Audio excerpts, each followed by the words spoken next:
Welcome back to the deep dive. Today, we're looking at a really fascinating collision of ideas. It is. We're getting into Buddhist philosophy, but, well, through the lens of pop culture. Exactly. We're analyzing a modern fable. It's based on the teachings of Fra Pizzolvizolo, and it asks a pretty uncomfortable question. Which is, why are we technically smarter than ever, but so, disconnected from our own feelings? Right. The source material is a story about a hero named Mr. Sati Ultraman.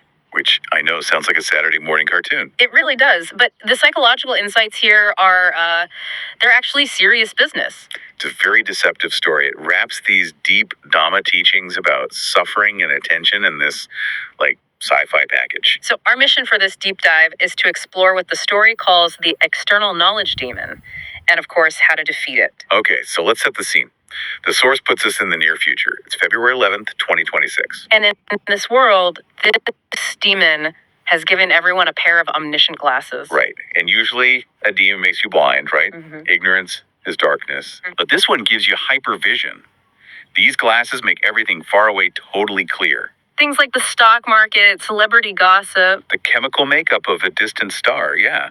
You know everything. But there's a catch. And it's a huge one. The glasses create this massive blind spot for what's physically closest to you. The left side of your chest. Your own heart. It becomes, as the story puts it, a mysterious land. Exactly. So you could map the ocean floor, but you have no clue why you're feeling anxious. That's the paradox. We become experts on the world, but total strangers to ourselves. And that's where the demon gets its power.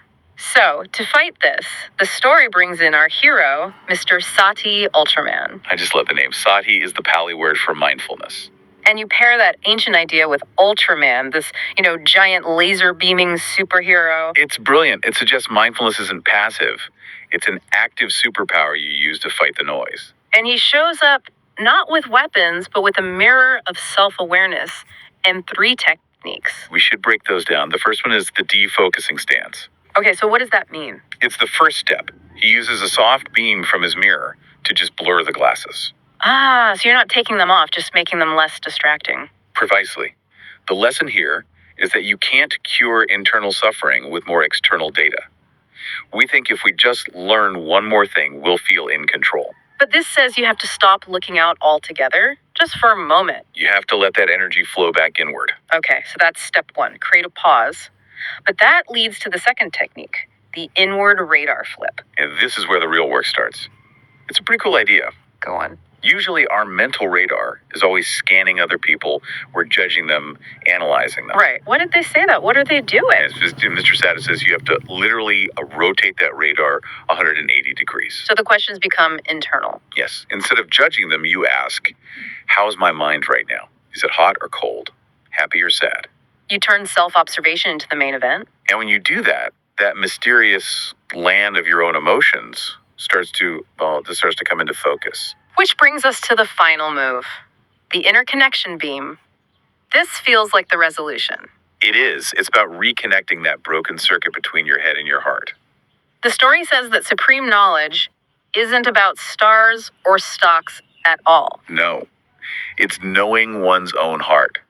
Once the people in the story do that, once they get intimate with their own feelings again, the external knowledge demon just loses its power. It's interesting, isn't it? The demon isn't destroyed in some big fight. It just vanishes. Why do you think that is? Because it's not really a demon. It's just our own inattention. It only exists when we're distracted. So when we return to what the story calls our true home, the wakeful mind, yeah, the chaos just settles. Peace returns not because the world changed, but because we stopped ignoring ourselves. That idea of the true home really stands out. We spend so much time as tourists in our own bodies. That's the whole takeaway. Don't be a person who's a genius about the entire world, but a fool about their own heart. The closest treasure is the most valuable one. It's been right there the whole time. So the challenge Mr. Sati leaves us with is it's pretty simple, but it's not easy. He just asks, have you greeted your own mind today? It's worth trying. Just for a minute. Stop scrolling. Look away from the screen, turn that radar around, and just look at your heart. A little bit of superhero training for your day. Thanks for diving in with us. See you next time.